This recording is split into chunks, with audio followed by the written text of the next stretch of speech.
Good morning everyone, welcome back to my channel. বাচ্চা 9:10, রিন্টু এইমাত্র ঘুম থেকে উঠলো। আমার কিন্তু ওদিকে অনেক কাজ এগিয়ে গেছে, এখন বিছানাটা তুলবো।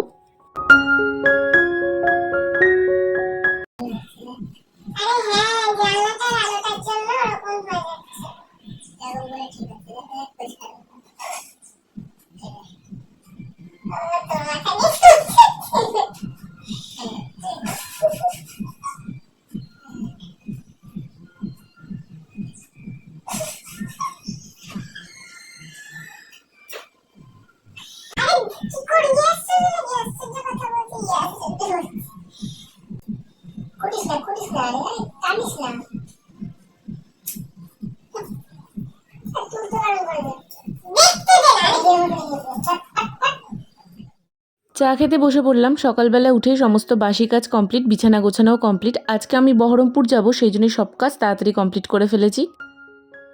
বাচ্চা 11:15 আমার সমস্ত কিছু গোছানো কমপ্লিট হয়ে গেছে, পুরোপুরি রেডি হয়ে গেছে। এবার অটো বলে দেওয়া হয়েছে, অটো বলা হয়েছে এখানে 11:15, আমার ট্রেন হচ্ছে 11:30। তো এখন অব্দি আসেনি, জাস্ট এই বিস্কুটটা খাবো আর অটো চলে আসলে বেরিয়ে যাব। ব্যাগ হয়েছে আমার জাস্ট ওই একটা ব্যাগ। আমি ওই পিট ব্যাগটা যেহেতু প্রত্যেকবার নিয়ে যাই, কারণ রিং লাইট থাকে তাই। তো এবার আর রিং লাইটটা নেই, বাঁচা গেছে, কোনো ব্র্যান্ডের কাজ নেই, তো সেই জন্য রিং লাইটও নেই, আর তাই জন্য ওই ব্যাগটা নিতে হচ্ছে না। তো এই একটা ব্যাগই নিয়েছি, আর কোনো স্লিং ব্যাগ ট্যাগ নেইনি। ভেবেছিলাম নেবো, বাট ওটা নিয়ে নি, মানে নেইনি।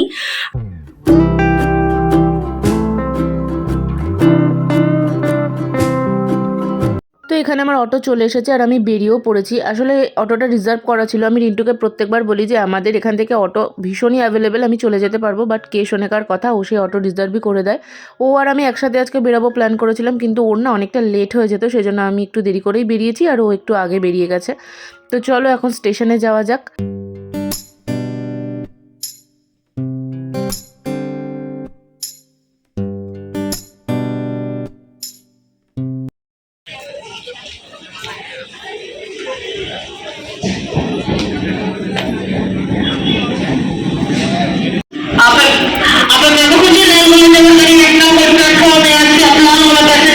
স্টেশনটা ফাঁকা ফাঁকা দেখে আমি ভেবেছিলাম ট্রেনেও হয়তো খুব একটা ভিড় হবে না, তবে আমি জানি এই ট্রেনটায় ভীষণ ভিড় হয়। তাও ভেবেছিলাম যে হয়তো এই আজকের দিনটা কোনো সেরকম কিছু নেই, তাই হয়তো ফাঁকা ফাঁকাই থাকবে ট্রেন। বাট ট্রেন আসার পর আমি দেখলাম মাথা খারাপ করা ভিড়।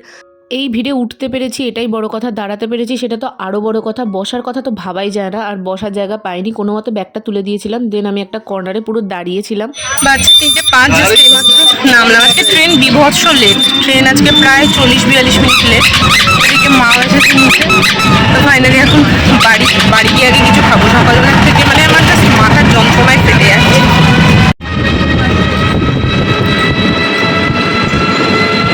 বাচ্চা এখন পুরোপুরি 3:30 বাড়িতে আসলাম। বেশ তাও 10-15 মিনিট মতন হয়েছে। এসে একটুখানি কথা বলছিলাম বৌদিদের সাথে, ফ্রেশ ট্রেশ হলাম। ওদিকে বাবা এখন খেতে বসেছে। তো বাবা এতক্ষণ খায়নি, যেহেতু মা আমাকে আনতে গেছিল। তো বাবা খেয়ে নিক, তারপরে আমি আর মা বসবো। আমি আর বললাম না যে বাবা সরে নড়ে বসে খাওয়াটা শান্তির জিনিস, শান্তি করে খাক। আর তারপরে এদিকে মা ব্ল্যাঙ্কেট ফ্ল্যাঙ্কেট সব বের করে রেখেছে, আগে একটু ঘুমোবো। প্রচন্ড ঘুম পাচ্ছে, মানে ক্লান্তি লাগছে, পুরো ট্রেন দাঁড়ানো যেহেতু। দেখলেই তো কি ভিড়, তো ওই জন্য না প্রচন্ড ক্লান্ত লাগছে। তখন একটু খেয়ে দিয়ে ঘুমোবো, তারপরে কোনো কথা।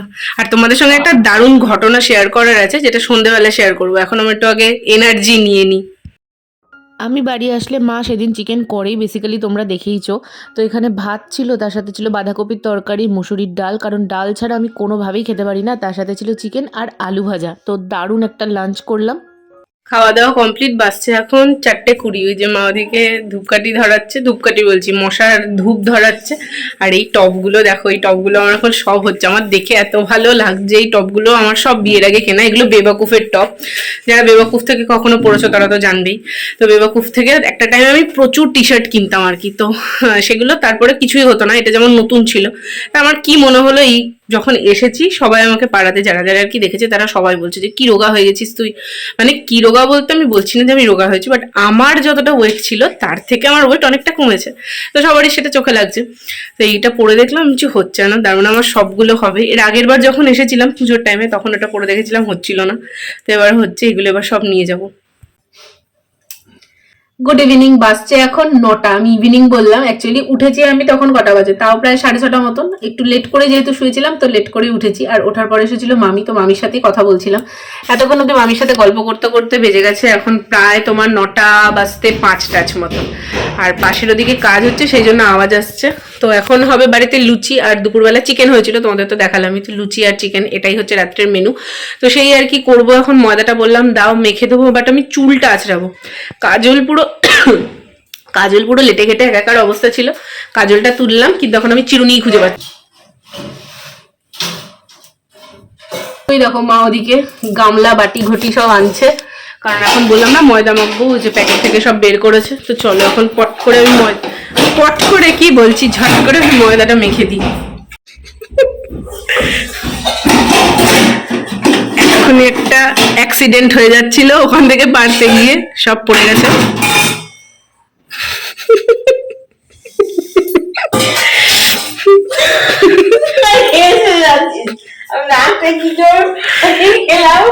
একটু ইয়ে করবি তারা তো তুই হেসে যাচ্ছিস।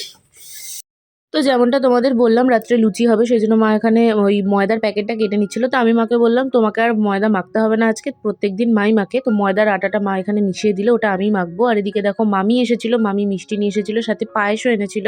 তো মা সব কিছু ময়ামের দেওয়ার জন্য লবণ, চিনি, তেল এগুলো দিয়ে দিল পরিমাণ মতন, আর আমি চটপট করে মেখে দিলাম।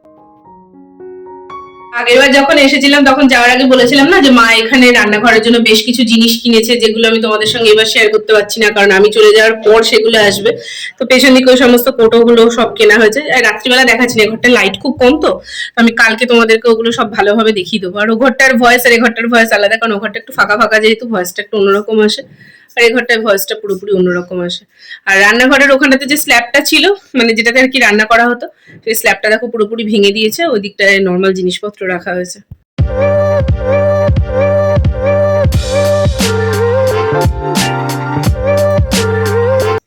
এখানকার ঠান্ডাটা না বড় অদ্ভুত টাইপের, মানে ওখানকার ঠান্ডাটা একরকম, এখানকার ঠান্ডাটা না যেন অনেক ভেতর থেকে মানে কাঁপুনি দিচ্ছে, এরকমটা অদ্ভুত রকম, দুটো আলাদা, মানে যারা থাকে তারাই বুঝতে পারে। ময়দা আটা যাই হোক, সে মাখতে আমার একটু বেশি টাইম লাগে, কারণ আমি অত এক্সপার্ট নই। তাও চেষ্টা করি যতটা তাড়াতাড়ি পসিবল হয় করার। এখানে মার সাথে কথা বলতে বলতে আমি ময়দাটা মেখে দিয়েছি, আর আমার এখানে ময়দা মাখা পুরো কমপ্লিট হয়ে গেছে। মা এনেছিল বাজার থেকে তেল, ওই তেলটাই এখন ঢেলে রাখছে, কারণ এইভাবে প্যাকেট থেকে না নিতে প্রচণ্ড প্রবলেম হয়। মাকে আমি ভেবেছি তেলের ওই জারগুলো কিনে দেবো, তাতে সুবিধা হবে। আর আমাদের এই গ্যাস লাইটারটায় কী যে প্রবলেম শুরু হয়েছে বলার না। মাকে আমি বললাম তুমি দুটো ভাজো, মানে বেলো, ভাজবে তো অবশ্যই মা, আর তারপরেরগুলো আমি বেলে দিয়েছিলাম। আসলে আমি বেললে না তোমাদের দেখাতে অসুবিধা হবে, এখানে লাইটের প্রবলেম যেহেতু, সেই জন্য।